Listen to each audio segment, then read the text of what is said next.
In this video, I'm going to show you how to hook up a solar panel to an RV, and I'm also going to show you how to use the Renogy Bluetooth dongle. I've actually got my solar array hooked up to my Rogue Vengeance here. You can see the batteries are just sitting here on the trailer, and I've got all my cables and everything's fused nice and neat, and we'll show you how this system works. In my last video, you probably saw me make this box right here. I just want to show you how easy it is to hook it up to an RV system.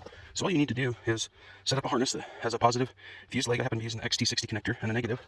It's simple to build. You can buy XT60 connectors like this, and of course you can just buy like an inline fuse holder like that. Some of them will even come with the fuses installed. I just built this harness by crimping it. And then you also need to have a fuse holder like this, and that protects these cables right here that actually will be coming from the solar panels. So I got my solar array here, and these two are wired in parallel, so both are the positives, and it has a positive fuse on it. And all that you have to do to make this work is plug these two, your positive and negative, into the positive and negative of that box. And then you've got to plug this in. And in order for this to work properly, you can see that I've plugged in my XT60 connector. Come down here, and now you can see that my charge controller is on. And then the next step will be... So I've made those connections now. Normally you have a longer extension cord in between the box and your panels. And you can see I'm not making any power yet on this charge controller. Let me go ahead and flip this on. And you'll see, look at the voltage climbing. And that little panel came on. And now it's letting us know how much we're making. So we're at 13.5 volts, and the low doesn't have anything on it currently, and 15 is just a setting I have, so I can use that enter button to turn that on and off, and it should show us how much current we're bringing down here on the panels here shortly. We're bringing down 8 amps an hour on a 200 watt array. If you take a look here, I've got the Bluetooth, the BT1 dongle velcroed in. I've just got stick velcro tape, and I'm going to show you how to use the app to control that and link up and see how much power you're monitoring with this.